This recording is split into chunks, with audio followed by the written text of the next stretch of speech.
Sir வணக்கம். வணக்கம் Gabriel. So இப்போ திரும்பவும் மிடில் ஈஸ்ட்ல நிறைய பிரச்சனைகள் வரதை பார்க்க முடியுது. இப்போ ரீசெண்டா இஸ்ரேல் காசா மேல ஏர் ஸ்ட்ரைக்ஸ் நடத்திருக்காங்க. ஏறக்குறைய 24 பாலஸ்தீனர்கள் உயிரிழந்திருக்காங்க. அதுபோக ஹவுட்டிஸும் ரெட்சீல அவங்களும் தாக்குதல்களை நடத்திட்டு இருக்காங்க. இப்போ ரீசெண்டா ஒரு கிரீக் கப்பலை அவங்க மூழ்கடிச்சிருக்காங்க, ஒரு கார்கோ ஷிப்பை மூழ்கடிச்சிருக்காங்க. ஏறக்குறைய 12 பேர் மிஸ்ஸிங்ன்றாங்க. ஸோ அமெரிக்கர்கள் தரப்புல சொல்ற விஷயம் என்னன்னா அந்த 12 பேரை ஹவுட்டிஸ் கடத்திட்டாங்கன்றாங்க. ஸோ இப்ப திரும்பவும் second round of escalation start ஆகிற மாதிரி இருக்கு. திரும்பவும் பிரச்சனைகள் வருமா? அதாவது வியாதி, பகை, கடன், இது மூணும் அடியோட வேறு இருக்க வேண்டும் அப்படின்னு சொல்லுவாங்க. ஆனா இதுல சொதப்பிட்டாங்க அமெரிக்கா தான் நான் சொல்ல, நான் இஸ்ரேல்னு சொல்ல மாட்டேன். ஏன்னா நிறுத்த சொன்னது அமெரிக்கா. அவங்க ப்ரெஷர் தான், அவங்க கண்டினியூ பண்ணல. இப்போ பாத்தீங்கன்னா அந்த ஷிப் ஒன்று சொன்னீங்க இல்லையா, க்ரூவெல்லாம் கொன்னுட்டு அந்த ரெஸ்கியூ ஒர்க்கர்ஸை கடத்திட்டு போய் வச்சிருக்காங்க. அவங்கள ரிலீஸ் பண்ணணும் அப்படின்னு அமெரிக்கா கேட்டிருக்காங்க. இது war is always politics by other means. இவனுங்க அதை சரியா செய்யாததுனால இப்போ Russia is coming in to the picture. இந்த ரஷ்யா உக்ரைன் வார்ல சமீபத்தில் ட்ரம்ப் சொல்லியிருந்தாரு, you should have an end game. அது இல்லாம நீங்க பாட்டுக்கு சண்டைக்கு போறீங்க அப்படின்னு உக்ரைனை பத்தி சொல்லியிருந்தாருங்க.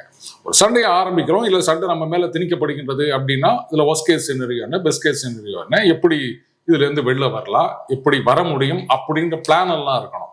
எதுவுமே இல்லாம ரைட்டுங்க நாங்க ஏதோ கொடுக்குறோம் நீங்க பாட்டுக்கு சண்டை போட்டுக்கிட்டே இருங்க அப்படின்னா இது என்ன மெகா சீரியலா? அது பாட்டுக்கு ஒரு மேல ஏறினார் கீழே இறங்கினார்னு வாரமா ஓட்டிட்டு இருக்கிறதுக்கு. நேத்தைக்கு பாத்தீங்கன்னா செம்ம அடி போட்டிருக்காங்க. கிட்டத்தட்ட மோர் தென் 700 அந்த ஜெரான் 2 ட்ரோன்ஸும், அதுக்கப்புறம் 14 கின்சால் மிசைல்ஸ். இந்த மிசைல்ஸ் எல்லாம் பாத்தீங்கன்னா அந்த ஜெலன்ஸ்கி சொல்லியிருக்காரு, அந்த ட்ரோன்ஸ்ல 700 அமிச்சாங்க, நாங்க 468 அடிச்சிட்டோம் அப்படின்னு ஏதோ ஒரு நோப்புக்கு இந்த மொழி எழுதுற கணக்கு மாதிரி வச்சிருக்காரு போல இருக்கு. பட் அந்த மிசைல்ஸ் ஒண்ணுமே பண்ண முடியல. ஏன்னா பெருசா பேட்ரியாட் நீங்க என்ன ஆச்சு அப்படின்னு கேட்டா அதுக்கு பதிலே இல்லை. அண்ட் இந்த 14 கின்சால் மிசைல்ஸும் என்ன பண்ணியிருக்காங்க, அம்யூனிஷன் ஸ்டோரேஜ் டெப்போ, அதுக்கப்புறமா கமாண்ட் சென்டர், அதுக்கப்புறமா ரேடார் சென்டர், இது மூணுத்தையும் குறி வச்சு அடிச்சிருக்காங்க. இவங்களால எதுவுமே பண்ண முடியல. கதறாரு போயிட்டு, ஐயோ எங்களுக்கு ஏதாவது கொடுங்கோ அப்படின்னு சொல்லிட்டு இருக்காரு. சமீபத்துல புட்டினும் ட்ரம்ப்பும் பேசினதே எதுக்காகனா உக்ரைனை பத்தி கிடையாது, ஈரானை பத்தி. அவங்க மறுபடியும் அணுகுண்டு தயாரிக்க கூடாது அப்படின்றதெல்லாம் பேசியிருக்காங்க. இப்போ அந்த சண்டை நடக்கும்போது ரஷ்யா அப்படியே கொஞ்சம் பின்னாடி இருந்தாங்க. ஏன்னு கேட்டீங்கன்னா, ஒண்ணு அவங்க ஊர்ல சண்டை நடந்துருக்குது, அதனால அவங்க எதுவும் சப்ளை பண்ண முடியாது. அடுத்தது சண்டை நடக்கும்போது நீங்க ஏதாவது சப்போர்ட் பண்ணீங்கன்னா டைரக்டா அதுல இன்வால்வ் ஆகிற மாதிரி ஆகும். அப்ப அமெரிக்கா அந்த பக்கம் நீ வரல நான் வரேன் அப்படின்வா. ஸோ அந்த ஜஸ்டிஃபிகேஷன் கொடுக்க கூடாதுன்றதுக்காகத்தான் புட்டின் எதுவும் பண்ணல. இப்ப நான் நிறைய பண்ண போறேன் அப்படின்னு சொல்லியிருக்காரு. இன்டைரக்டா இவங்களுடைய சப்போர்ட்ல தான் இப்ப ஈரான் என்ன பண்ணிருக்காங்க, அந்த ஹூத்திஸ். ஏமன் நேத்திக்கு கூட இஸ்ரேல் மேல ஏராளமான ராக்கெட்லாம் அனுப்பியிருக்காங்க அப்படின்னு சொல்றாங்க. எதுக்காகனா இப்போ இஸ்ரேல் என்ன பண்ணிருக்காங்க, லெபனான்ல கிரவுண்ட் அஃபென்சிவ் ஆரம்பிச்சிருக்காங்க. அங்க இருக்கிற மிச்சம் மீதி இருக்கிற ஹெஸ்புல்லாவை ஒழிச்சு கட்டிடணும் அப்படின்னு. இஸ்ரேலுடைய நோக்கம் என்ன அப்படின்னு கேட்டா, இந்த பக்கம் ஹமாஸ், அந்த பக்கம் ஹெஸ்புல்லா, இது ரெண்டுமே ஈரானியன் ஃபண்டட். ஸோ அவங்களுடைய இன்ஃப்ளூயன்ஸ் இப்போ இஸ்ரேல் டைரக்டா ஈரானை அடிக்கணும், இன்டைரக்டா யார் மூலமாவோ தூண்டி விடுறது நடக்காது. ஏற்கனவே அங்க உள்ள ஒரு ஸ்லீப்பர் செல் பேஸ் வச்சிருந்தாங்க. அதுவும் இப்ப கிட்டத்தட்ட எக்ஸ்போஸ் ஆயிடுச்சு. ஒரு டெலிகிராம் குரூப் ஒன்று, அதுல ஹேக் பண்ணி எப்படியோ உள்ள போயிட்டு 70,000 அந்த பர்சன்ஸ் ஐடென்டிஃபை பண்ணியிருக்காங்க ஈரான்ல. ஸோ அந்த எனிமியோட கோஆபரேட் பண்ண அது ஹை ட்ரீசன், மரண தண்டனை தான். அது எத்தனை பேரை போடுவாங்க, பிடிப்பாங்க, மாட்டுவாங்க தெரியல. ஸோ இந்த மாதிரி ஒரு ப்ராக்சி கிடையாது இஸ்ரேலுக்கு, ஆனா ஈரானுக்கு இருக்கு. அதனால அந்த ப்ராக்சியை நம்ம ஒழிச்சிட்டோம் அப்படின்னு சொன்னா அப்ப டைரக்ட் வார் தான். இந்த மாதிரி பின்னாடி இருந்து பண்றதெல்லாம் நடக்காது. இதுக்காக தான் இஸ்ரேல் பண்ணிட்டு இருக்காங்க. அடுத்தது காசால பாருங்க சாப்பாடு இல்லை, அது இல்லை, பசங்க எல்லாம் மண்ணை தின்றாங்க அப்படின்னா வெரி சிம்பிள், எய்டு இறங்குதுங்க. ஹமாஸ் என்ன சொல்றாங்க, நாங்க தான் இதை எடுத்து டிஸ்ட்ரிபியூட் பண்ணுவோம். இஸ்ரேல் என்ன சொல்றாங்க, நத்திங் டூயிங். எய்டு வந்ததுன்னா எய்டு ஒர்க்கர், அந்த நீடி பீப்புள், ஏழை அங்க கஷ்டப்படுற ஜனங்களுக்கு அவங்க நேரா கொண்டு போய் கொடுக்குறாங்க. நீ என்ன குறுகில வருது? யூஎனுமே அந்த குற்றச்சாட்டு வைக்கிறாங்களே. கரெக்டுங்க. இப்போ இஸ்ரேல் சொல்றதுக்கு என்ன பதில் சொல்ல போறாங்க? யூஎன் எய்ட் ஒர்க்கர்ஸ் தானே அவங்க. ஸோ அவங்க சொல்ற விஷயம் என்னன்னா, இங்க உள்ள வர அலோவ் பண்ண மாட்டேங்கிறாங்கன்னு யூஎனை கிரிட்டிசைஸ் பண்றாங்கல்ல. வர அலோவ் பண்ண மாட்டேன்றாங்க அப்படின்னு சொன்னா அங்க ஹமாஸ் கிட்ட நீங்க கொண்டு போய் அதை ஹேண்ட் ஓவர் பண்றீங்க, அவன் டேக் ஓவர் பண்றான், அதை ஒத்துக்க கூடாதுன்னு சொல்றாங்க இவங்க. நீங்க நேரடியா போய் டிஸ்ட்ரிபியூட் பண்ணுங்க, நாங்க எதுவும் சொல்லல. ஆனா அதை ஹமாஸ் பீப்புள் அதை எடுத்துக்க கூடாது. அதை பார்த்துட்டு நீங்க சும்மா இருக்கீங்க. இப்போ அந்த லெபனான்ல அங்கேயும் வந்து இந்த சமாதானம் உடன்படிக்கை அதை இது பண்றதுக்கு யூஎன் இதெல்லாம் இருக்காங்கல்ல, என்ன பண்ணாங்க அவங்க? ஹிஸ்புல்லா பாட்டுக்கு பண்ணிட்டு இருக்காங்க, இவங்க ஒண்ணுமே கேட்கறது கிடையாது, நீங்க எதுவுமே செய்யறது கிடையாது இங்க எங்கேயுமே. அப்புறம் இங்க வந்து நீங்க ஈடுன்னு சொல்லிட்டு நாங்க கொடுக்குறோம் ஹமாஸ் கையில கொடுத்துட்டு போறதுக்கு, அவன் தின்னு கொழுக்கிறதுக்கு நான் மறுபடியும் அவங்கள வளர்த்து விட்டுட்டு இருக்கணுமா? Nothing doing. நீங்க நேரடியா கொண்டு போய் கொடுக்குறோம்னு சொல்லுங்க, நாங்க அலோவ் பண்றோம். இதுதான் இஸ்ரேலுடைய கேள்வி. இதுக்கு அவங்களால வந்து அஷூரன்ஸ் கொடுக்க முடியுமா? சரி, இப்ப இன்னொரு விஷயம், இப்ப ஹிஸ்டாரிக்கலா பார்க்கும்போது இஸ்ரேல் வந்து நீண்ட நெடிய போர்கள் பெருசா கையில் எடுக்கல. அவங்களோட வார்ஸ் எல்லாம் பார்த்தோம்னா குவிக் விக்டரிஸா இருக்கும், பட்டு பட்டுன்னு அடிச்சு ஜெயிக்கக்கூடிய விஷயங்கள் பார்க்க முடியும். அவங்களோட ஆர்மியும் இந்த குவிக் மூவ்மெண்ட்ஸ், அந்த குவிக் மென்யூவர்ஸ் எல்லாம் பண்ணக்கூடிய விஷயங்கள் பார்க்க முடியும். பட் இப்ப இந்த சண்டை வந்து இது ஒரு ப்ரொலாங்ட் வாரா இருக்கு, ஒரு நீண்ட நெடிய போர் மாதிரி தான் இருக்கு. சண்டை போட்டுக்கிட்டே இருக்காங்க. ஃபர்ஸ்ட் ஹமாஸ் அட்டாக் பண்றாங்க, அதுக்கப்புறம் இஸ்ரேல் காசாக்குள்ள போறாங்க. இப்ப நீங்க சொன்ன மாதிரி ரீசெண்டா இப்ப லெபனான்லயும் அவங்க கிரவுண்ட் ஆபரேஷன்ஸ்ல ஈடுபடுறாங்க. அது போக வேற நிறைய டென்ஷன்ஸும் இருக்கு. ஸோ இது எப்படி பாக்குறீங்க? இது ஏன் நான் கேட்கறேன்னா, இப்ப இஸ்ரேல் ஒண்ணு சின்ன கண்ட்ரி, ரெண்டாவது அவங்களோட ரிசர்வ் ஃபோர்ஸஸ் எல்லாம் இறக்கிருப்பாங்க. ரிசர்விஸ்டுகளை பொறுத்தளவுல நார்மல் கண்டிஷன்ல அவங்க வேலை பார்ப்பாங்க. எக்கானமியை பில்ட் பண்றது அவங்களோட சர்வீஸ்லாம் ரொம்ப அவசியம். ஸோ இப்ப போர் சண்டைன்னு வரும்போது இது எவ்வளவு அவங்களால தாக்கு பிடிக்க முடியும்? ரைட். இப்போ முதல்ல ஒரு விஷயம் புரிஞ்சுக்கணும். ஃபர்ஸ்ட் 200 ரன் அடிச்சுட்டாங்க அப்படின்னு சொன்னா அதை 20 ஓவர்லையும் நீங்க எடுக்கலாம், சாமர்த்தியம் இருந்தா 10 ஓவர்லையும் 200 ரன் அடிச்சுட்டு தூக்கி போட்டு போயிட்டே இருக்கலாம் இல்லையா? இதுதான் இஸ்ரேலுடைய டாக்டிஸா இருந்தது இது நாள் வரைக்கும். நம்ம ஜெயிச்சிட்டோம். அது ஒரு வாரத்துல ஜெயிச்சானா, ஒரு மாசத்துல ஜெயிச்சானா, குயிக்கா ஜெயிக்கிறோம் அப்படின்னு போது அதுக்கப்புறம் சண்டை போட வேண்டிய அவசியம் கிடையாது. ஜெயிச்ச பிறகு அதுக்கப்புறம் நீங்க ஒரு பால் கூட விளையாட போறது இல்லை இல்லையா? இதுதான் இஸ்ரேல். அவங்க ஆர்மி அந்த அளவுக்கு இருக்கு. நீங்க கேட்டீங்க ரிசர்விஸ்ட் கொண்டு வர வேண்டிய அவசியம் இன்னி வரைக்கும் வரல. ஏன்னா அவங்க தரப்புல வந்து அந்த ஹியூமன் கேஷுவாலிட்டிஸ், அது ஆர்மியில அது வந்து வெரி வெரி லிமிட்டட். அடுத்தது அங்கெல்லாம் பாத்தீங்கன்னா கம்பல்சரி மிலிட்ரி ட்ரைனிங், மிலிட்ரியில நீங்க சர்வ் பண்ணி ஆகணும் யங்ஸ்டர்ஸ். அதனால இந்த ரிசர்விஸ்டுக்கு போக வேண்டிய அவசியம் கிடையாது. ஸோ அந்த ரெகுலர் சோல்ஜர்ஸ் அதுக்கப்புறமா தான் வந்து இந்த சின்ன பசங்க வராங்க பாரு. அவங்க இல்ல என்ன சொல்றாங்கன்னா, இப்ப ரிசர்விஸ்டுகள் மேபி களத்துல இறங்காம இருக்கலாம், பட் மற்ற நாடுகள்ல ஒர்க் பண்ணிட்டு இருக்கக்கூடிய ஆட்கள் எல்லாம் உள்ள வர வச்சிருக்காங்க. அவங்க எல்லாத்தையும் இஸ்ரேலுக்கு கூப்பிட்டுருக்காங்க. அது காரணமா அவங்களோட சர்வீஸ் தேவைப்படலாம் அப்படின்றதெல்லாம் சொல்றாங்க இல்லையா? சோ அவன் வந்து ப்ரொடக்டிவா இருக்க முடியாதுல்ல, அவன் ஒரு ஐடி கம்பெனில ஒர்க் பண்ணுவான், அந்த மாதிரி ப்ரொடக்டிவா இருக்க முடியாதுல்ல. அப்படி இல்லை, எல்லாரையும் எல்லாம் வர சொல்லல, வரலாம் அப்படின்னு. இது வந்து டு பி ப்ரிப்பேர்ட் அவ்வளவு. அண்ட் அவங்களுடைய எக்கானமின்றது ஸ்ட்ராங்கா தான் இருக்கு, மற்ற கண்ட்ரியோட எக்கானமி மாதிரிலாம் கிடையாது. And they are not facing any economic sanctions. போதா குறைக்கும் அண்ணன் ட்ரம்ப் அள்ளி கொடுக்கறதுக்கு இருக்காரு என்ன எய்டு வேணாலும். ஸோ இங்கே ஏதாவது கொஞ்சம் குறைஞ்சது அப்படின்னா கூட அதை மேக் குட் பண்றதுக்கு அமெரிக்கா இருக்கும்போது அப்புறம் என்னங்க கவலை?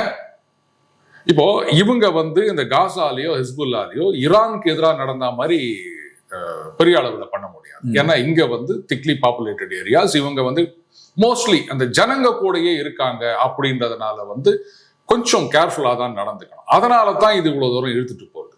அண்டு இஸ்ரேல் வந்து ஒட்டுமொத்தமா அழிக்கணும் அப்படின்னு நினைச்சிருந்தா, லைக் ரஷ்யா உக்ரைன் அழிக்கணும் அப்படின்னு நினைச்சிருந்தா டபால் போட்டு தள்ளிதான் ஒன்றும் இல்லாம போயிருக்கும். ஈவன் இந்த ஆரம்பிக்கும் போது முதல்லயே அவங்க என்ன சொன்னாங்க, சிவிலியன்ஸ் எல்லாம் டுவர்ட் சவுத் போயிருங்க, யார் ஃபைட்டிங் அகேன்ஸ்ட் ஹமாஸ் அப்படின்னாங்க. ஹமாஸ் வந்து நீங்களாம் போகாதீங்க, ஏன்னா போயிட்டீங்கன்னா குண்டு போட்டுருவாங்கல்ல. இருந்தாலும் அந்த ஹாஸ்பிட்டல்ஸ்க்கு நடுவில் இந்த மாதிரி இடங்களை கீழே இங்கெல்லாம் வந்து டன்னல்ஸ் வச்சு அதுக்குள்ள சொர்க்க வாழ்க்கை வாழ்ந்துருந்தாங்க ஹமாஸ். அதெல்லாம் அப்படியே சிமெண்ட் கலவையை போட்டு சுத்தமா மூடி வச்சாங்க. ஸோ இது கொஞ்சம் இழுக்க தான் செய்யும், பட் கேஷுவாலிட்டி கிடையாது, அதை ஞாபகம் வச்சுக்கணும். இப்போ சமீபத்தில் ஏதோ ஒரு தாக்குதல் ஏதோ 12 பேரோ என்னவோ சோல்ஜர்ஸ் இறந்து போனாங்க அப்படின்னு சொல்லியிருக்காங்களே தவிர பெரிய அளவுக்கு அவங்க மிலிட்ரியில கேஷுவாலிட்டி கிடையாது, அன்லைக் ரஷ்யா உக்ரைன் வார். ஸோ அவங்களுக்கு அதாவது ஒரு பிரச்சனையே கிடையாது. அவங்களுடைய முக்கிய நோக்கமே இந்த ப்ராக்சிஸை ஒழிச்சிடணும். இந்த பக்கம் ஹமாஸ், அந்த பக்கம் ஹெஸ்புல்லா, 2 பேரும் இல்லை. இவங்க 2 பேரும் இல்லைன்னா மட்டும்தான் ஒரு பீஸ்ஃபுல் சொல்யூஷனுக்கு வர முடியும் கேப்ரியல். ஏன்னா தீவிரவாதிகளை நீங்க உள்ளே வச்சுக்கிட்டு அவங்க என்ன சொல்றாங்க பாருங்க, இவங்க இருக்கிற வரைக்கும் எங்களுக்கு இன்னைக்குமே டேஞ்சர். நீங்க தீவிரவாதிகளை கொண்டாந்து நீங்க பதவியில உட்கார வைக்கிறீங்க, அப்புறம் நாங்க எப்படி அவங்களோட பேச முடியும் அப்படின்றாங்க. ஸோ அப்ப தீவிரவாதிகள் இல்லை அப்படின்னா அப்ப நாங்க பேச்சுவார்த்தைக்கு வரோம், இந்த 2 ஸ்டேட் சொல்யூஷன், அதை பத்தி யோசிக்கலாம். இவங்க இருக்கிற வரைக்கும் நாங்க பேச மாட்டோம் அப்படின்னும் போது, இல்ல நாங்க அவங்களே தான் வச்சிருப்போம் அப்படின்னா அப்போ அந்த அமைதிக்கு முட்டுக்கட்டையா இருக்கிறது யாரு கேட்குறீங்க? யாருன்னு நினைக்கிறீங்க நீங்க? வேற யாரு? ஹமாஸும் ஹிஸ்புல்லாவும் தான். அவங்க ஒதுங்கிட்டு சரி ரைட்டுங்க, அது மக்கள் நீங்க பாத்துக்காங்க, ஒரு நமக்குன்னு ஒரு சொல்யூஷன் வேணும், இது வரலையே. அவங்க என்ன சொல்றாங்க, அதெல்லாம் நம்ப முடியாது. இப்படியே சொல்லிட்டு இருந்தீங்கன்னா அப்புறம் என்னைக்குதான் இதுக்கு ஒரு முடிவு வரும்னு நினைக்கிறீங்க நீங்க? ஒரு ஸ்டேஜ்ல வந்து somebody has to take a back seat. இது நம்ம பேசுவோம். ஆனா இப்ப இன்னொரு விஷயம் என்னன்னா, இப்ப என் கேம் ஒன்னு இருக்கணும்னு சொன்னீங்க இல்லையா? இப்ப ட்ரம்ப் பத்தி பேசணும் சொன்னீங்கன்னு நினைக்கிறேன். ஒரு என் கேம் இருக்கணும், ஸ்டார்ட் பண்றானா ஒரு என் கேமும் இருக்கணும்னு. இப்ப இஸ்ரேலோட என் கேம் என்னவா இருக்கும்னு நினைக்கிறீங்க? இஸ்ரேலை பொறுத்த வரைக்கும் ஈரானுடைய அந்த நியூக்ளியர் கேப்பபிலிட்டி அதை ஒண்ணும் இல்லாம ஆக்கணும் அப்படின்னு சொல்லிட்டு இப்போ அந்த ஹார்தோ, அதுக்கப்புறம் நட்டான்ஸ், இஸ்ஃபஹான் இதுலலாம் இது பண்ணிட்டாங்க. அந்த ஹார்தோல தான் வந்து அப்படி கூடாடிட்டு இருக்காங்க, ஃபுல்லா அழிச்சிட்டாங்களா இல்லையா அப்படின்னு. இதுக்கு தான் வந்து ட்ரம்ப் புட்டின் கிட்ட பேசியிருக்காரு. அவங்களுடைய அந்த என்ரிச்மெண்ட் கெப்பாசிட்டி அவங்க அந்த பக்கமே போகக்கூடாது. ஏன்னா நியூக்ளியர் ஃபெசிலிட்டி நாங்கள் வந்து நியூக்ளியர் ஃபியூயல் சிவிலியன் இது அப்படி இப்படின்னு சொல்றியா, அதெல்லாம் பார்த்துக்கோ, பட் இது பண்ணக்கூடாது அப்படின்னு. அண்ட் புஷேரா வந்து ரஷ்யா மெயின்டைன் பண்ணிட்டு இருக்காங்க. அங்க எந்த பிரச்சனையும் கிடையாது. அதை அட்டாக் பண்ணல, நீங்க கவனிக்கணும். மற்ற நியூக்ளியர் இன்ஸ்டலேஷன் அட்டாக் பண்ணாங்க, இதை பண்ணல. ஏன்னா ரஷ்யன்ஸ் அங்க இருக்காங்க அண்ட் அங்க எந்த விதமான என்ரிச்மெண்ட்டும் கிடையாதுன்றது எல்லாருக்குமே தெரியும். ரஷ்யாவும் அதை ஓப்பனா சொல்லியிருக்காங்க. ஸோ அதை அட்டாக் பண்ணல. அதுக்கு தான் அவங்க என்ன பண்றாங்க, ரஷ்யா நீங்க வந்து நடுவில் உங்க இன்ஃப்ளூயன்ஸை யூஸ் பண்ணி அவன் அணுகுண்டு வச்சுக்க கூடாது, அதுக்கு நீங்க பண்ணணும் அப்படின் போது ரஷ்யா வாஸ் ரெடி. இன்ஃபேக்ட் இந்த அட்டாக்கு முன்னாடியே புட்டின் ப்ரப்போஸ் பண்ணாரு, இது பாருங்க அந்த என்ரிச்மெண்ட் இல்லாம நாங்க பாத்துக்கிறோம், அந்த ஸ்பெண்ட் ஃபியூல் எல்லாத்தையுமே வந்து நாங்க எடுத்துட்டு வந்துடுறோம். சைபீரியால ஒரு பெரிய அண்டர் கிரவுண்ட் இது வச்சிருக்காங்க அவங்க, இதெல்லாம் ஸ்டோர் பண்ணி வைக்கிறதுக்கு. ஸோ அதை நாங்க எடுத்துக்கிறோம். அடுத்தது நியூக்ளியர் ஃபியூல் வந்து அமெரிக்காவுக்கே வந்து ரஷ்யா தான் இன்னும் சப்ளை பண்ணிட்டு இருக்கு, கிட்டத்தட்ட 25 to 30% நியூக்ளியர் ஃபியூல். அவங்க கிட்ட சாங்ஷன் சொல்லிட்டு வெக்கம் இல்லாம அவங்க கிட்ட போய் வாங்கி நிற்கிறாங்க அவங்க. Still it is going on. So நாங்க சப்ளை பண்றோம். அப்போ அந்த நியூக்ளியர் இது வந்து அணுகுண்டு பக்கம் போகாம நாங்க பாத்துக்கிறோம். ஆனா கூடவே என்ன சொல்றாங்க, அவங்க வந்து இந்த மாதிரி மிசைல்ஸ் டெக்னாலஜி அதெல்லாம் டெவலப் பண்ணக்கூடாதுன்னா, ஐயோ என்னையா இது, எதுவுமே வச்சுக்க கூடாது அப்படின்னா இது ரொம்ப ஓவரால் இருக்கு, அதுக்கு ஒத்துக்க மாட்டேன் அப்படின்றாங்க. இப்போ இந்த யூரோப்பியன் நேஷன்ஸ் இவங்களுடைய பிளான் என்னவா இருந்ததுன்னா வார் ஆஃப் அட்ரிஷன் அப்படின்னு சொல்லுவாங்க. ரஷ்யா வந்து அவங்களுடைய இனிஷியல் கோல் என்னன்னா உக்ரைனை சீண்டி விட்டுட்டு ரஷ்யா சண்டை போட்டுக்கினே இருக்கணும். அந்த ப்ரொலாங்டு வாருக்கு அவங்களுடைய எய்மே இதுதான். ரஷ்யா வந்து அவங்க கிட்ட இருக்கிற மிசைல் இது எல்லாத்தையும் யூஸ் பண்ணணும். அதுக்கப்புறம் ஒண்ணுமே இல்லை, போதாக்குறையும் நாங்க வேற இப்பொழுது முற்றிலும் மேம்படுத்தப்பட்ட 19வது பொருளாதார தடைகள் அப்படின்லாம் போட்டுனுக்கிறோம். ஸோ அவங்களால ஒண்ணுமே பண்ண முடியாது, ப்ரொடக்ஷன் கெப்பாசிட்டி இல்லாம போயிடும். ஒரு ஸ்டேஜ்ல அவங்களுடைய அந்த மிசைல் பவரோ இல்ல வந்து ஃபைட்டர் கிராஃப்ட் இதெல்லாம் டெப்ளீட் ஆன பிறகு அப்ப நம்ம நேரா போய் அட்டாக் பண்ணலாம் அப்படின்னு. But it badly backfired on NATO and European Union. இவங்களுடைய ஸ்டாக் பைல் தான் குறைஞ்சு போச்சு. இப்போ யூரோப்பை பொறுத்த வரைக்கும் ஏர் டிஃபென்ஸ் அப்படின்றது ஏதோ பேருக்கு தாங்க இருக்கு. ஏன்னா அவங்களுக்கு அது தேவையில்லை. இவங்க தான் சொல்லிட்டு இருக்காங்க ரஷ்யா வந்து அக்ரஸர் அப்படின்னு. அவங்களுக்கு நல்லா தெரியும் ரஷ்யா வரமாட்டாங்க அப்படின்னு. அதனால அதுல பெருசா அவங்க இன்வெஸ்ட் பண்ணல. அப்படி பண்ணியிருந்தாங்கன்னா இப்ப எதுக்கு அமெரிக்கா கிட்ட கெஞ்சிட்டு இருக்கணும் பேட்ரியாட்னு. போலந்தா நாங்க ஒரு நாள் கொடுக்குறோம், ஜெர்மனி நாங்க ஒரு நாள் கொடுக்குறோம் அப்படின்னு கொண்டு கொடுக்குறாங்க. டிஃபென்சிவ் வெப்பன் தானே, இல்ல அங்க கொடுக்கறதுக்கு சர்ப்ளஸா. இதுதான் பிரச்சனை. ஆனா இப்ப அப்படி சொல்லலாம். இப்ப ஏன்னா இப்ப ஒரு விஷயம் என்னன்னா, அப்கோர்ஸ் இப்ப ரஷ்யா கொலாப்ஸ் ஆகல. அந்த வகையில பார்க்கும்போது இவ்வளவு நாடுகள் சேர்ந்து அழுத்தம் போட்டும் ரஷ்யா இன்னும் ஸ்டில் ஸ்டாண்டிங் அப்படின்னு நம்ம அதை பார்க்கலாம். ஆனா இன்னொரு ஆங்கிள் இருந்து பார்க்கும்போது நீங்க சொன்னீங்க இல்லையா, வார் ஆஃப் அட்ரிஷன் இப்ப நடந்துட்டு இருக்கு. ஏறக்குறைய ஒரு 3 வருஷம் சண்டை போட்டுட்டு இருக்காங்க. சண்டை போடும்போது என்ன ஆகுதுன்னா ரஷ்யன் எக்கானமியை ட்ரெயின் பண்ணுது. ஒரு வார்ன்றது எக்கானமியை சீரியஸா ட்ரெயின் பண்ணும். இப்ப யூரோப் எடுத்துக்கிட்டோம்னா யூரோப்லேயே ரஷ்யாவோட பவர்ஃபுல்லான எக்கானமிஸ் நிறைய இருக்கு. இப்ப பிரான்ஸா இருக்கலாம், ஜெர்மனியா இருக்கலாம், பிரிட்டனா இருக்கலாம், இவங்க எல்லாருமே ரஷ்யாவோட பவர்ஃபுல் எக்கானமிஸ். அப்புறம் அமெரிக்காவை எடுத்துட்டோம்னா ரஷ்யாவோட பல மடங்கள் பவர்ஃபுல்லான ஒரு கண்ட்ரி. இவங்க யாருமே பெருசா மிலிட்டரியில அவங்க இன்வெஸ்ட் பண்ணல. இப்ப ரஷ்யா மாதிரி இன்வெஸ்ட் பண்ணல. ரஷ்யா அவங்களோட ஓவரால் ஜிடிபியில கணிசமான ஒரு அமௌண்ட் அவங்க ராணுவத்துக்கு செலவழிக்கிறாங்க. இந்த விஷயத்த இதுவரைக்கும் ஐரோப்பிய நாடுகள் பண்ணல. ஏன்னா அவங்கள பொறுத்தளவுல இந்த வெல்ஃபேர் ஸ்டேட் ரன் பண்ணிட்டு இருக்காங்க, அதுக்குதான் அவங்க ஃபோக்கஸ் பண்றாங்க. இதை இன்னும் பண்ணல, ஃபியூச்சர்ல பண்ணுவாங்க. இப்ப ஏன்னா ரஷ்யன் த்ரெட் வரனால இப்ப கொஞ்சம் கொஞ்சமா பண்ண ஆரம்பிக்கிறாங்க. ஆனா ஒரு விஷயம் அவங்க பண்ணிட்டாங்க, யுக்ரைனை பலி கொடுக்குறாங்க. பலி கொடுத்து அவங்க ரஷ்யாவை ட்ரெயின் பண்ணிட்டாங்களே, ஒரு வார் ஆஃப் அட்ரிஷன்ல உள்ள கொண்டு வந்து முடிச்சிட்டாங்களே. எந்த நாட்டுக்குமே குயிக் விக்டரிஸ் தான் விரும்புவாங்க. இப்ப ஜெர்மனியே பாத்தீங்கன்னா உள்ள போகணும், பட்டன் அடிக்கணும், நாக் அவுட் பண்ணணும். ரஷ்யாவும் அந்த விருப்பத்தோட தான் உள்ள வந்தாங்க. ஆனா இப்ப 3 வருஷம் ரஷ்யா ஒரு போர்ல சிக்கிட்டு இருக்காங்க. ஒவ்வொரு நாளும் மிசைல்ஸ், ராணுவ வீரர்கள் செலவழிச்சிட்டு இருக்காங்க. இது எக்கானமியை ஸ்லோவா ப்ளீட் பண்ணும்ல, வீக்கெண்ட் பண்ணும்ல. வார் எக்கானமி அப்படின்னு சொல்லுவாங்க. ஆமா, இந்த செகண்ட் வேர்ல்டு வார் யுத்தம் வந்தப்போ இங்க பணக்காரரானவர்கள் எத்தனையோ பேர். அமெரிக்கா ஒரு எக்ஸாம்பிள் அது. ரைட்டா? இப்ப நீங்க சொன்னீங்க வார் ஆஃப் அட்ரிஷன் ட்ரெயின் பண்ணிட்டாங்க அப்படின்னு. ஆனா அந்த ஓரஸ்டிக் மிசைல்ஸோட ப்ரொடக்ஷனை பல மடங்கு இன்க்ரீஸ் பண்ணிருக்காங்க ரஷ்யா. அந்த இது வரைக்கும் வந்து ஷஹீத் ட்ரோன்ஸ் வந்து ஈரான்ல இருந்து வாங்கியிருந்தாங்க. இப்ப அவங்க வந்து இல்ல எங்களுக்கு வேணும் அப்படின்றதுனால அந்த ஜெரான் ட்ரோன்ஸ், அது ஜெரான் 2 இப்போ கமிகாசி, இது தற்கொலை படை மாதிரி. அதை வந்து இவங்க முதல்ல 20, 30 அனுப்பிச்சிருந்தவங்க இப்பெல்லாம் 500, 600, 700 அனுப்பிச்சிட்டு இருக்காங்க. ப்ரொடக்ஷன் பல மடங்கு இன்க்ரீஸ் ஆகுது. அந்த அதர் ஹேண்ட் நீங்க சொன்னீங்க இங்க ட்ரெயினால யூரோப்பியனுடைய அந்த யூரோப்பியன் நேஷன்ஸோடைய டிஃபென்ஸ் தான் ட்ரெயின் ஆயிருக்கு. எல்லாத்தையும் வந்து உக்ரைனுக்கு கொடுத்துட்டு இப்ப அவங்க கிட்ட ஒன்றும் கிடையாது. ப்ரொடக்ஷனே ரொம்ப கம்மியா இருக்குன்றேன். கரெக்ட். ரஷ்யாவோட ப்ரொடக்ஷனை கம்பேர் பண்ணும்போது இத்தனைக்கும் பீஸ் டைம், எந்த பிரச்சனையும் கிடையாது. ஆனாலும் அவங்களால கோப்ப பண்ண முடியல. இப்போ நீங்க யோசிச்சு பாருங்க, ரஷ்யாவுடைய ஜிடிபி growth அப்படின்றது வந்து நெகட்டிவ்ல போல. ஆனா யூரோப்பியன் நேஷன்ஸ் வந்து அடி வாங்கியிருக்கு. ஜெர்மனியில பாத்தீங்கன்னா நிறைய கம்பெனிகளை இழுத்து மூடி இருக்காங்க.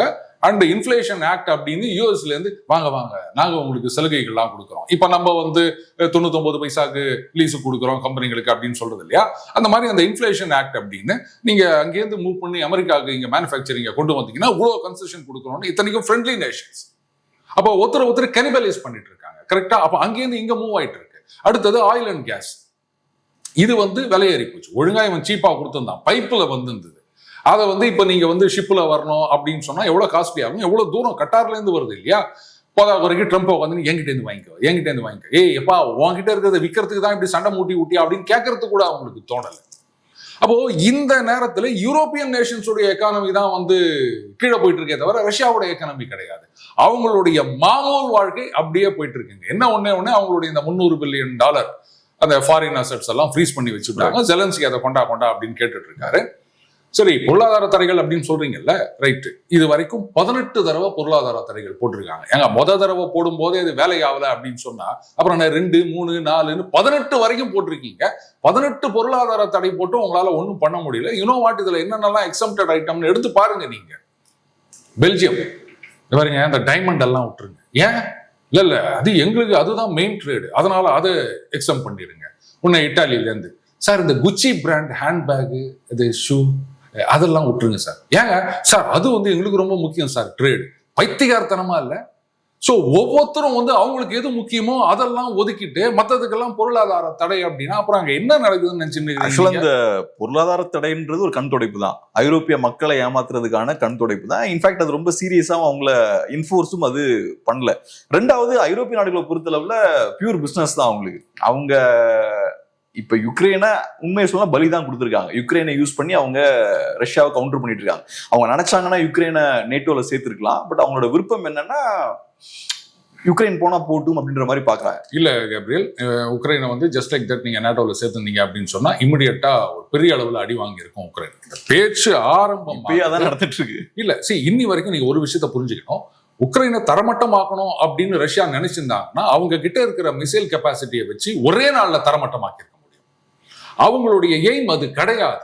அவங்களுக்கு வந்து உக்ரைன் முழுசா வேணும். ஜெலன்ஸ்கி ஓடி போட்டோம். முழுசா இந்த சென்ஸ் நான் எல்லாத்தையும் நான் எடுத்துக்கிறேன்ற அர்த்தம் கிடையாது.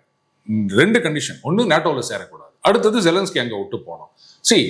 முதல்ல வந்து அந்த புடாபெஸ்ட் அக்ரிமெண்ட்ல என்ன முக்கியமானது? அவங்களுடைய சாவரனிட்டி, டெரிட்டோரியல் இன்டெகிரிட்டி. இதுக்கு வந்து அமெரிக்கா, பிரிட்டன், ரஷ்யா 3 பேரும் கேரண்டர்ஸ். கூடவே என்ன சொன்னாங்க? எக்கனாமிக் எய்ட் அப்படின்னு சொல்லிட்டு அவங்களுடைய இன்டர்னல் பாலிசியில யாரும் தலையிடக்கூடாது. இது முக்கியமான கண்டிஷனா இருந்தது. ஆனா வேர்ல்டு பேங்க், IMF எய்டு அப்படின்னு சொல்லிட்டு அவங்கள பாலிசி எல்லாம் மாத்தி இந்த கலர்டு ரெவல்யூஷன் சொல்லி அங்க வந்து ரஷ்யன் ஃப்ரெண்ட்லி இருந்தவரை தூக்கிட்டு இவங்க வந்து ஒரு காமெடியன் சீரியல்ல நடிச்ச ஒருத்தரை வந்து அப்படியே கொண்டு வந்து இங்க உட்கார வச்சு இவ்வளவு குழப்பம்லாம் பண்ணிட்டு இருக்காங்க. ரஷ்யா வந்து நினைச்சிருந்தா அதை ஒண்ணும் இல்லாம பண்ணிருக்க முடியும். பட் அவங்கள பொறுத்த வரைக்கும் இதை பாருங்க, என்ன இருந்தாலும் என்கிட்ட இருந்து பிரிஞ்சு போனவங்க நீங்க, நேத்து வரைக்கும் நம்ம ஒன்னா இருந்தவங்க. அதனால ஒரேடியா நாசம் பண்ணணும்னு நான் நினைக்கல. ஏன்னா ஒரேடியா நீங்க எல்லாத்தையும் ஒண்ணு இல்லாம பண்ணிட்டீங்கன்னா who is going to rebuild and who is going to bear the cost இல்லையா கேப்ரியல்? ஆனா இது அப்படி பார்க்க முடியும்னு எனக்கு தோணல சார். ஏன்னா நான் பார்த்த அளவுல போர் ஸ்டார்ட் ஆனப்ப லிமிட்டடா அதை ஸ்டார்ட் பண்றாங்க. போக போக போக எஸ்கலேட் பண்ணி கொண்டு போய்கிட்டே இருக்காங்க. ஸோ இது வேர்ல்ட் பாலிடிக்ஸ் அப்படிதான் ஃபங்க்ஷன் ஆகும்னு பாக்குறேன். எடுத்தோடனே ஹை எஸ்கலேஷனுக்கு நீங்க போக முடியாது. ஸ்லோவா லிமிட் பை ஸ்டெப்பா நீ எஸ்கலேட் பண்ண முடியும். இல்ல அதான் பண்ணிட்டு இருக்காங்க. இல்ல ஃபர்ஸ்ட் அவங்களுடைய அப்ஜெக்டிவ் என்ன அப்படின்னு கேட்டீங்கன்னா, அந்த ஈஸ்டர்ன் உக்ரைன்ல வந்து அந்த எத்னிக் ரஷ்யன்ஸ் நிறைய பேர் இருக்காங்க. they were treated as second class citizens. அந்த ஏரியால எந்த டெவலப்மெண்ட்டும் கிடையாது. ஏன்னா you are all Russian speaking அப்படின்னு. இப்போ இந்த இஸ்தான்புல்ல பேச்சுவார்த்தை நடந்தது இல்ல, இங்க பாத்தீங்கன்னா ஜெலன்ஸ்கி அந்த டீம் வந்து ஒரு இன்டர்பிரட்டர் கொண்டு வந்து உட்கார வைக்கிறாங்க பிட்வீன் ரஷ்யன் டு உக்ரைன் அப்படின்னு. அவன் கேட்கறான், ஏன் உனக்கு ரஷ்யன் தெரியாது? நேற்று வரைக்கும் நீ ரஷ்யன் பேசல, இன்னைக்கு நான் வந்து நீ ஒரு ஆளை கொண்டு வந்து நடுவில் உட்கார வச்சிருக்க அப்படின்னா திமிரு. அடுத்தது இங்க இந்த ரஷ்யன் ஆர்த்தோடாக்ஸ் சர்ச் இதுதான் அவங்க ஃபாலோ பண்றது. உக்ரைன்ல அதை அப்படியே மாத்திட்டாங்க. இப்போ நம்மலாம் கிறிஸ்துமஸ் கொண்டாடுறோம் இல்லையா, ரஷ்யால வேற டேட்ல, அது தெரியுமா உங்களுக்கு? ஆமா, இந்த இதுக்கும் அதுக்கும் தொடர்பு இல்லை, வேற டேட்ல எல்லாமே அங்க மாறி வரும். ஸோ அதுக்கும் இதுக்கும் எந்த சம்மந்தமும் இருக்கக்கூடாது, நாங்க வந்து பியூர்லி உக்ரைனியன் அப்படின்னு இவங்க இந்த மாதிரி ஆரம்பிச்சிருக்காங்க. சரி ரைட்டு, நீங்க தனி நாடா போயிட்டீங்க, தனி கொடுத்தனம் பண்றீங்க, என்ன ஒன்னா பண்ணிட்டு போங்க, அது வேற விஷயம். ஆனா அங்க இருக்கவங்க வந்து எத்னிக் ரஷ்யன்ஸ் அப்படின்ற காரணத்தினால அந்த ஏரியால எந்த டெவலப்மெண்ட்டும் கிடையாது. பிரிஞ்சு போகும்போது என்ன எல்லாரும் ஒண்ணு அப்படின்ட்டு தானே போனாங்க. ஒன்னா இருக்கும் போது எல்லாத்தையும் ஒன்னா தானே ட்ரீட் பண்ணாங்க ரஷ்யன் யூஎஸ்எஸ்ஆர்ல. அப்ப எந்த விதமான பாகுபாடும் காமிக்கல. அப்புறம் என்ன, பிரிஞ்சு போன உடனே இவங்களை எத்னிக் ரஷ்யன் நீங்க இது மாதிரி பண்றீங்க. ஸோ முதல்ல அந்த ஏரியாஸ் எல்லாம் கேப்சர் பண்ணாங்க. அதுக்கப்புறம் அவங்க சொல்றாங்க, see at any point of time Putin was ready for a ceasefire. என்ன ஒண்ணுன்னு, நோ நேட்டோ, டீநாசிபிகேஷன், இதுதான் அவர் சொல்லிட்டு இருந்தார். நீங்க திருப்பி வந்து உங்க ஆளுங்களை கொண்டு வந்து இங்க நிறுத்தக்கூடாது, உங்க மிசைல்ஸை நிறுத்தக்கூடாது, நான் என்ன பைத்தியக்காரனா அப்படின்னு. அதுக்கு அவங்க யாருமே ரெடி கிடையாது. அப்போ அவர் என்ன கேட்கிறாரு, கியூபால கொண்டு வந்து அன்னைக்கு யூஎஸ்எஸ்ஆர் கொண்டு வந்து நிறுத்தும் போது என்ன தகராறு பண்ணீங்க, அப்ப நீங்க மட்டும் கொண்டு வந்து எங்க வீட்டு வாசல்ல நிறுத்துவீங்க, அப்ப நாங்க பார்த்துட்டு சும்மா இருக்கணும். என்ன ரியாக்ஷன் டைம் கேப்ரியல், நீங்க ஜெர்மனில இருந்து ஒரு மிசைல் அனுப்புறதுக்கும் உக்ரைன்ல இருந்து அப்படியே தூக்கி போடுறதுக்கும் வித்தியாசம் இருக்கு இல்லையா? அப்போ வந்து எட்டர்னல் த்ரெட், ஒண்ணுமே பண்ண முடியாது. ரஷ்யாவுக்கு வந்து அந்த செக்மேட் மாதிரி ஆயிரும் அது. சோ அதனால தான் ஸ்லோவா அவங்க வராங்க. சரி, ஓகே. இப்ப நீங்க யுக்ரைன் நேட்டோ மெம்பர் ஆகிறதுக்கான வாய்ப்பு இருக்கு, நியூக்ளியர் த்ரெட் இருக்கு, அதெல்லாம் ஓகே. ஆனா இப்ப ஸ்வீடனும் பின்லாண்டும் நேட்டோல போய் சேர்ந்துட்டாங்க. பின்லாந்து இன்ஃபேக்ட் ரஷ்யாவோட பெரிய ஒரு பார்டரை ஷேர் பண்றாங்க. இன்ஃபேக்ட் இப்ப என்னன்னா, ரஷ்யாவோட நியூக்ளியர் ஆர்சனல் இருக்கிற பகுதி வந்து ஆக்சுவலா நீங்க பின்லாந்துல இருந்து ஈஸியா அக்சஸ் பண்ணலாம். அதெல்லாம் நீங்க இனிஷியலா இவ்வளவு அக்ரெசிவா போய் யுக்ரைன் அடிச்சது காரணம் என்னன்னா, நேட்டோ எக்ஸ்பான்ஷன் நாங்க ஸ்டாப் பண்ண போறோம், நேட்டோ வந்து எங்க டோர் ஸ்டெப் வரைக்கும் வந்துட்டாங்க அதெல்லாம் சொல்றீங்க. இப்ப இன்ஃபேக்ட் நீங்க ப்ரொடியூஸ் பண்ண ரிசல்ட் வந்து ஆப்போசிட் ரிசல்ட். நீங்க பின்லாண்டையும் ஸ்வீடனையும் போல்ரைஸ் பண்ணிருக்கீங்க, அவன் போய் நேட்டோல போய் சேர்ந்துட்டான்.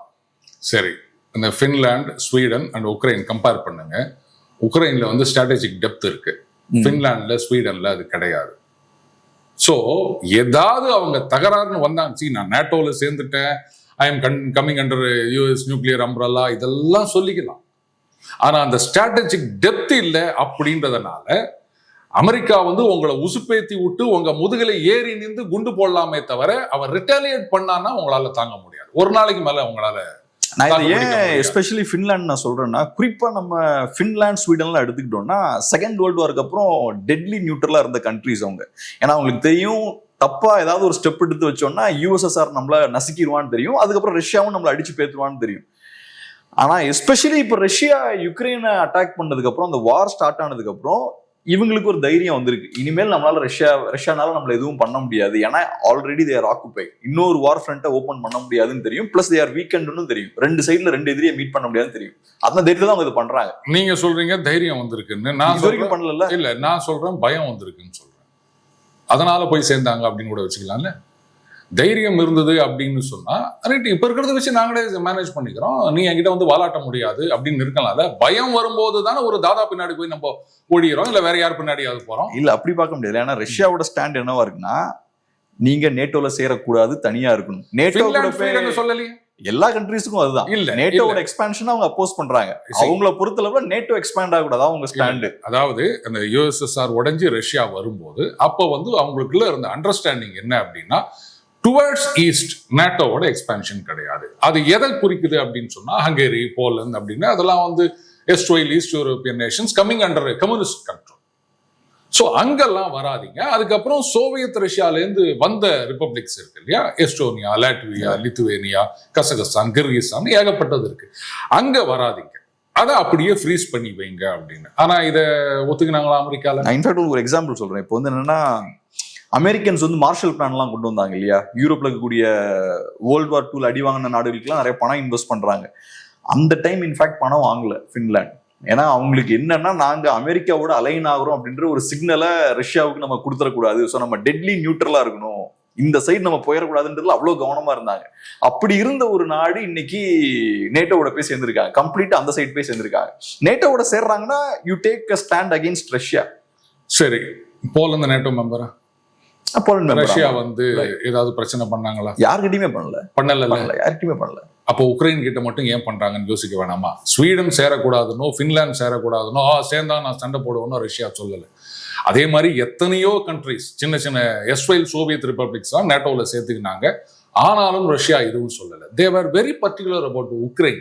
ஏன்னு கேட்டீங்கன்னா, உக்ரைனை வச்சு இவங்க என்ன பண்றாங்க, இவங்களுக்கு இந்த பக்கம் இருக்கிற சி ஆக்சிஸை கட் பண்ணணும், அவங்களுடைய அந்த ட்ரேட் ரூட்ஸ் எல்லாம் வந்து பிளாக் பண்ணணும், இங்கேருந்து ஒரு த்ரெட் கொடுக்கணும் அப்படின்றதுக்காக அவங்க உக்ரைனை யூஸ் பண்ணி எக்ஸ்ப்ளாய்ட் பண்ணிட்டு இருக்காங்க.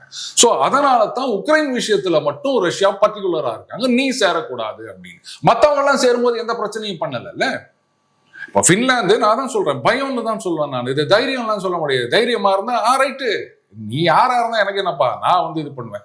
சொல்ல போனா இன்னைக்கு வந்து டோட்டலா அந்த யூரோப்பியன் லீடர்ஷிப் அப்படின்றது எந்த பக்கம் போறாங்கன்னு தெரியல. ஸ்டாமர் என்ன சொல்றாரு, நான் 1 லட்சம் ட்ரோன் கொடுக்குறேன் அப்படின்றாரு உக்ரைனுக்கு. கொடுத்து என்ன பண்ண போறீங்க?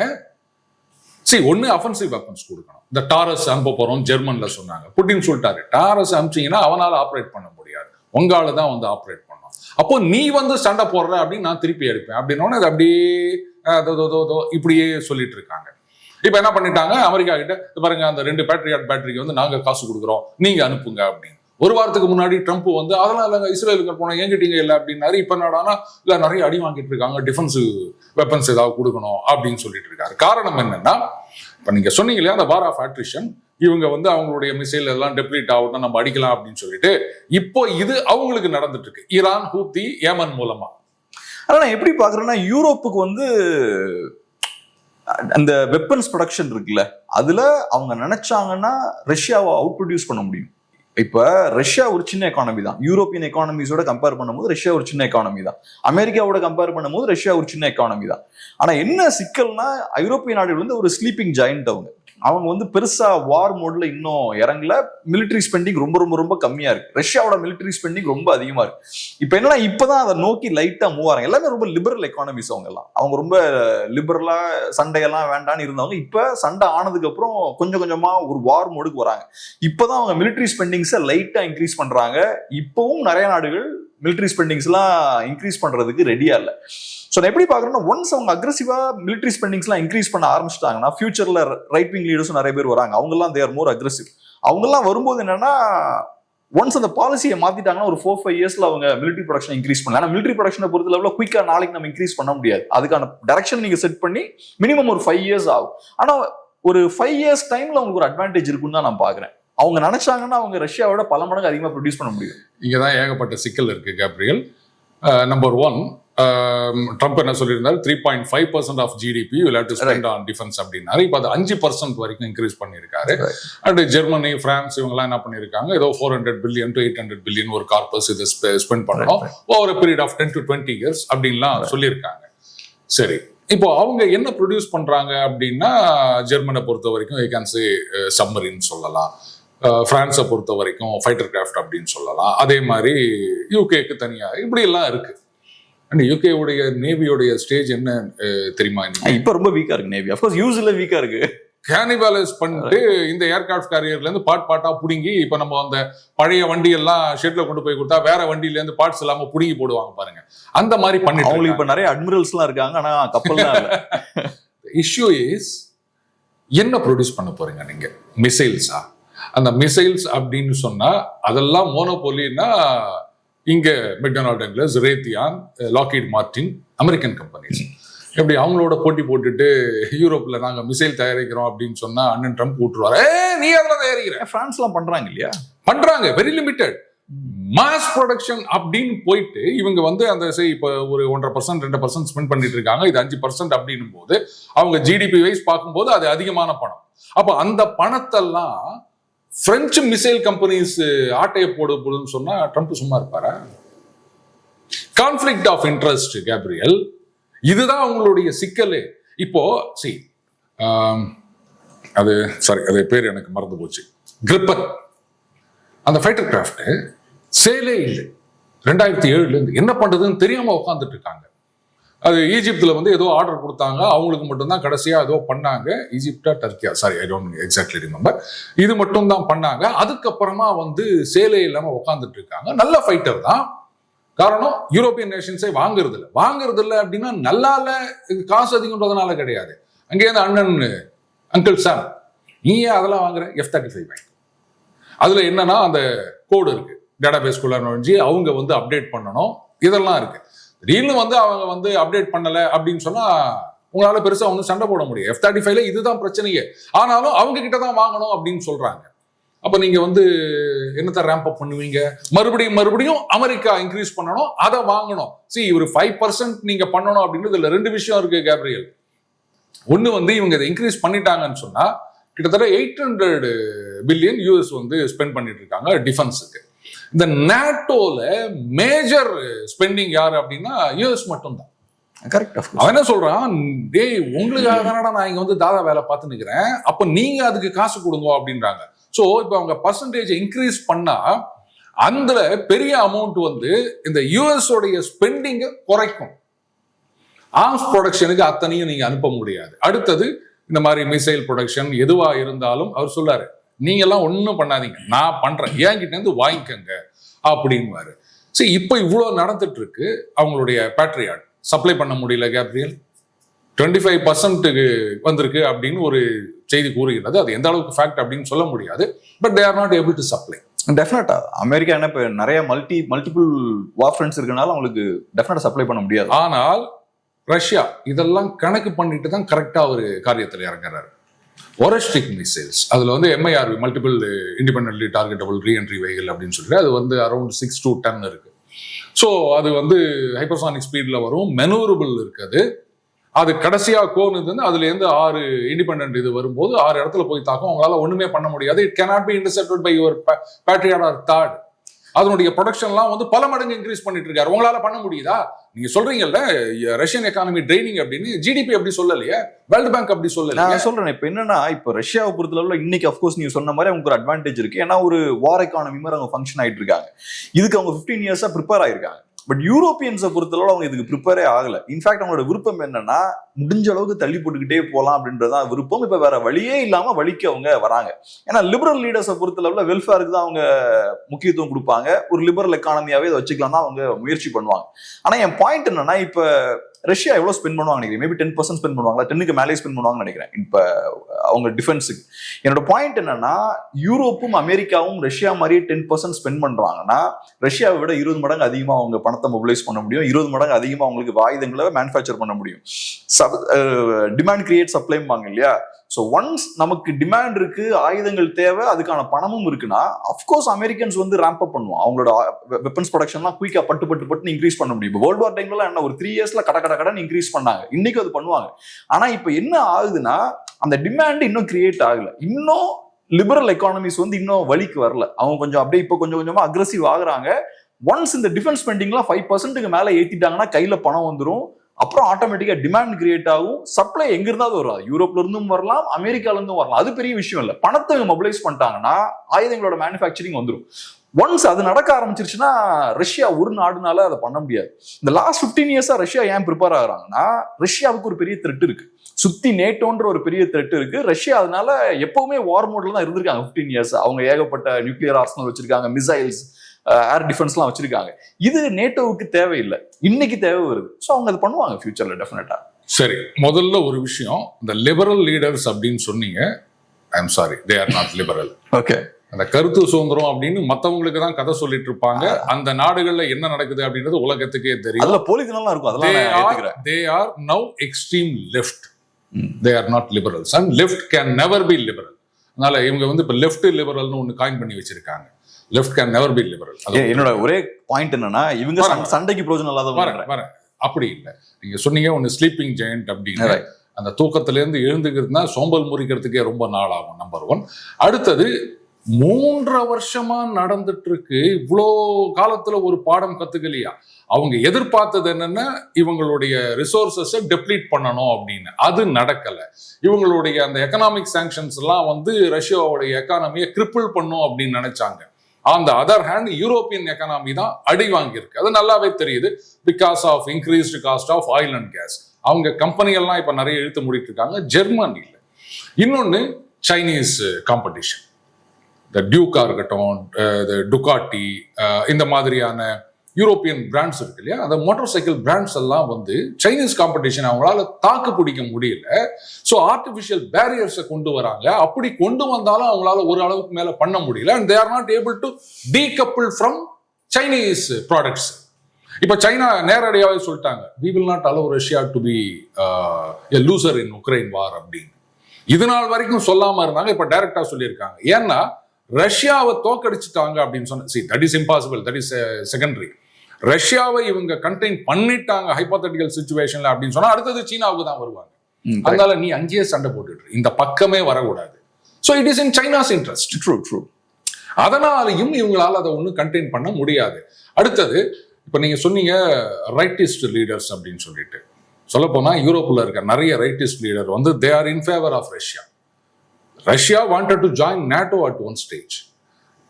அமெரிக்காவில் வந்து இல்லை எங்க சிஏல ஒத்துக்க மாட்டாங்க, அது பண்ண மாட்டாங்க, இது பண்ணாங்க. ஏங்க அவன் எதிரியா இருக்கிறதோட உங்களோட சேர்ந்துட்டானா அப்புறம் உங்களுக்கு என்னங்க பிரச்சனை? இருக்கிற ஒரே எதிரியும் ஒழிஞ்சிட்டான், அப்புறம் நீங்க சீனாவோட சண்டை போடுங்க, இல்லை யாரோட வேணா சண்டை போட்டு போங்க. முடியாதுன்னு சொன்னது நீங்க தானே. இது வந்து ஏதோ இன்னைக்கு உக்ரைன் யுத்தம் நடந்தது அதனால இவங்க யோசிக்கிறாங்கன்னா அது கிடையாது. ரஷ்யாவை கண்டெயின் பண்ணணும் அப்படின்றது வந்து நீண்ட கால பிளான். யூரோப்பியன் யூனியன் ஆகட்டும், நேட்டோவாகட்டும், இன்னைக்கு நேத்து கிடையாது. நீங்க சொல்ற ஒரு பாயிண்ட் கரெக்ட். இப்ப ரஷ்யா, இப்ப யூரோப்பியன் ரைட்டை பொறுத்தளவு நிறைய ரைட் பார்ட், அந்த ரைட் லீனிங் பார்ட்டிஸுக்கு ரஷ்யா மேல ஒரு சாஃப்ட் கார்னர் இருக்கு. ஏன்னா அவங்கள பொறுத்தவரை நான் இவனும் வெள்ளக்காரன் தான், இவனும் கிறிஸ்டியன் கண்ட்ரி தான், நம்ம எல்லாம் ஒண்ணுதான், நம்மளோட மெயின் எதிரி சைனா, அந்த எல்லோ ரைஸ் அப்படின்ற மாதிரிலாம் அவங்க பேசிட்டு இருக்காங்க. ஆனா நான் எப்படி பாக்குறேன்னா, ரஷ்யாவுக்கும் யூரோப்புக்கும் ட்ரெடிஷனலாவே சண்டை இருந்துகிட்டே இருக்கு. இது இன்னைக்கு நேற்று ஆரம்பிச்ச சண்டை இல்ல, இது ஒரு 150 இயர்ஸா நடந்துட்டு இருக்கு. ரஷ்யன் ஜார்ஸோட கண்ட்ரோல்ல இருக்கும்போது கூட ரஷ்யா பெருசா அவங்களோட ஜெல் ஆகல. அதுக்கு ஃபண்டமெண்டலா வேற ரீசன்ஸ் இருக்குன்னு நான் பாக்குறேன். ஸோ அதனால ரஷ்யன் யூரோப்பியன் ரைட்டுக்கு இந்த விருப்பம் இருந்தாலுமே, வெள்ளக்காரனா நம்ம எல்லாம் சேர்ந்துக்கலான்ற விருப்பம் இருந்தாலுமே ஒரு பெரிய ஒரு கான்ஃபிளிக்ட் ஆஃப் இன்ட்ரெஸ்ட் இருக்குன்னு தான் பாக்குறேன். ஸோ பவருக்கு வந்தாங்கன்னா இவங்களுமே கூட, இப்ப ட்ரம்ப் என்ன சொன்னாரு, ட்ரம்ப்மே அந்த ஆங்கிள் தான் ஃபர்ஸ்ட் இருந்தாரு. ஆனா இப்ப வந்ததுக்கு அப்புறம் பாருங்க, ஃபர்ஸ்ட் யுக்ரைன் நெருக்கினாரு, இப்ப ரைட் பண்ண உனக்கு ஆயுதங்கள்லாம் கொடுத்துட்றேன்றாரு. இந்த இடத்துக்கு தான் யூரோப்பியன் ரைட்டும் வருவாங்கன்னு பாக்குறேன். மரீன் லெப்பன்லாம் இப்போ அவங்க சாஃப்டா இருக்கலாம் ரஷ்யா கூட. ஒன்ஸ் பவருக்கு வந்தாங்கன்னா நான் சொல்றேன்ல, ஒரு 150 இயர் கான்ஃபிளிக்ட் அது. அதை இவங்க நினைச்ச மாதிரி டக்குனு போய் மோர் தென் தட் அப்படின்னு கூட சொல்லலாம். More than that, definitely more than that. Putin வந்து அந்த டக்கர் கால்சனோட இன்டர்வியூல அந்த ஹிஸ்டரியை ரொம்ப அழகா சொல்லி மோர் தென் தட் தான். ட்ரூ. சரி, லெட் அஸ் சே உங்க டைம் ஃப்ரேம் எடுத்து 5 இயர்ஸ். இந்த 5 இயர்ஸ் வரைக்கும் அப்போ உக்ரைன் ரஷ்யா வார் நடந்துட்டே இருக்கும் அப்படின்னு நினைக்கிறீங்களா? யுக்ரைன் ரிவர்ஸ் போக நிறைய வாய்ப்பு இருக்கு. சரி, ரைட். லெட் அஸ் அஸ்யூம் அது யுக்ரைன் ரிவர்ஸ் பண்ணாலும் அந்த த்ரெட் இருக்கும்ல, ரஷ்யன் த்ரெட். நான் என்ன சொல்றேன்னா, சரி இந்த 5 வருஷமும் அடுத்த 5 வருஷமும் சண்டை நடந்துட்டே இருக்குன்னு வச்சுப்போம், ஈரான் ஈராக் வார் மாதிரி. நீங்க வந்து ப்ரொடக்ஷனை ரேம்ப் அப் பண்ணணும் அப்படின்னு நினைக்கிறீங்க. ஆனா அந்த பக்கம் ஈரான் வேற மாதிரி இப்ப பிஹேவ் பண்ண ஆரம்பிச்சிருக்கு. நீங்க என்ன நினைச்சீங்க, நாங்க வந்து அப்படியே நசுக்கிட்டோம் அமுக்கிட்டோம் அப்படின்னு சொன்னீங்க. இப்ப அது நடக்கல.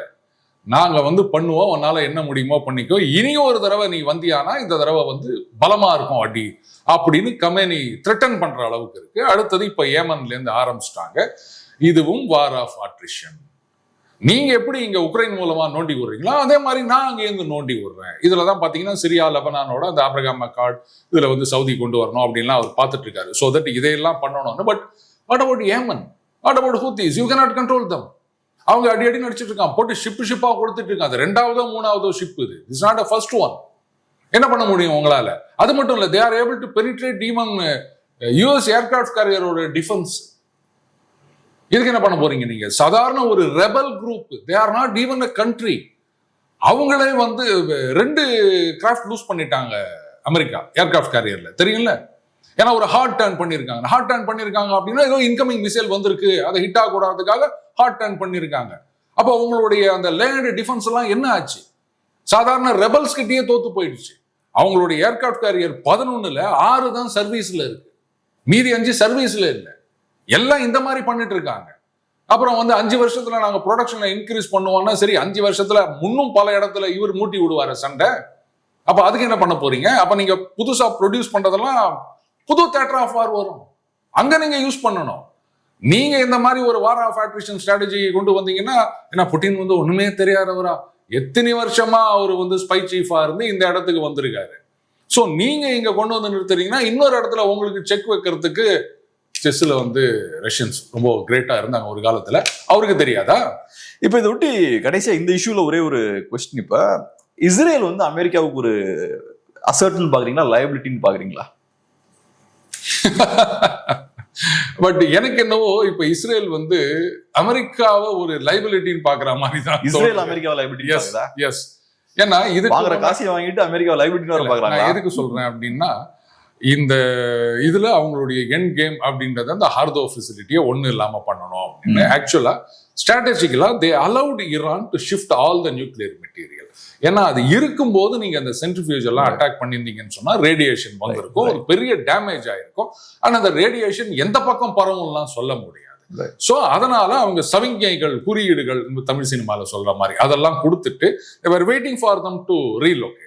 அதுக்கப்புறம் தான் பண்ணாங்க. இப்போ சென்ட்ரிஃபியூஜோ ஒன்றும் இல்லாமல் பண்ணிட்டோம். முதல்ல வந்து ஸ்டக்னெக்ஸ் வைரஸ் வச்சு பண்ணாங்க, சென்ட்ரிஃபியூஜ் எல்லாம் மெல்ட் ஆயிடுச்சு. இந்த தடவை வந்து அதை ஒன்றும் இல்லாமல் பண்ணணும். பட் அது பண்ணி முடிச்சாச்சா அப்படின்றது தெரியல. டு பி ஷூர் இன்னொரு தடவை போய் குண்டு போடுங்க அப்படின்னாங்க. ட்ரம்ப்புக்கு வந்து நோபல் பிரைஸ் மேலே ஆசை வந்துச்சு. இப்போ நெத்தன்யாஹூ போயிட்டு இதை வரங்க ரெக்கமெண்டேஷன், நான் கூட ஒரு ரெக்கமெண்டேஷன் அமைச்சிருக்கேன், நீங்களும் ஒன்னா அனுப்பிச்சிருங்க, நாளைக்கு கட்சினா நம்மளையும் கூப்பிட்டு பாருங்க இவங்கெல்லாம் அமிச்சாங்க அப்படின்றாரு. ஸோ இஸ்ரேலை பொறுத்த வரைக்கும் வேற யாராவது இருந்ததா ஒத்துந்திருப்பாங்க. அட்லீஸ்ட் புஷ் இருந்திருந்தாருன்னா ரைட் இன்னொரு தடவை போட்டு அடிப்பா வந்து நம்ம என்ஷூர் பண்ணிக்கலாம் அப்படின்னு சொல்லியிருப்பாரு. இந்நாள் என்னடானா நோபல் அப்படின்னு சொல்லிட்டு பாதியில நிறுத்தி விட்டாரு. இப்ப நம்ம என்ன பண்றதுன்னு தெரியாம முழிச்சிட்டு இருக்காங்க. ஈரானை பொறுத்த வரைக்கும் ஒரு சமயம் என்ன சொல்றாங்க, இல்ல எல்லாம் நாசம் ஆயிடுச்சு அப்படின்னு சில பேர் சொல்றாங்க. இன்னொரு சமயம் அதெல்லாம் ஒண்ணு இல்ல, நாங்க வந்து இமிடியேட்டா அதை ரீபில்ட் பண்ணிடுவோம் அப்படின்னு சொல்லிட்டு இருக்காங்க. ஆனா அமெரிக்காவுக்கு இஸ்ரேல் எப்படி பாக்குறீங்க? ஒரு அசர்ட்டா லைபிலிட்டியா அமெரிக்கன் பாயிண்ட் ஆஃப் வியூல இருந்து? இன்னி தேதியில நான் கேட்டா அவங்க எப்படி பாக்குறாங்க அப்படின்னு நான் சொல்ல முடியாது. பட் அமெரிக்காவை பொறுத்த வரைக்கும் அசெட் அப்படின்னு எப்படி சொல்லலாம் அப்படின்னா, இந்த சண்டை மூட்டி விடுறது, மற்றபடி இந்த கிளாண்டஸ்டைன் ஆப்ரேஷன்ஸ், இதுக்கெல்லாம் வந்து இஸ்ரேல், மொசாத் அப்படின்றது ஒரு அசெட். ஆனா அந்த மிடில் ஈஸ்ட்ல பெருசா ஒரு ஸ்டாண்ட் எடுக்க முடியாம சில பிரச்சனைகள் வருது அப்படின்ற விதத்துல பாத்தீங்கன்னா லைபிலிட்டி. ஸோ பிளாக் அண்ட் ஒயிட்டா அசெட் லைபிலிட்டின்னு சொல்ல முடியாது கேப்ரியல். இதுவும் இருக்கு, அதுவும் இருக்கு, எல்லாம் சேர்ந்தது தானே உலகம். Everything is a shade of grey.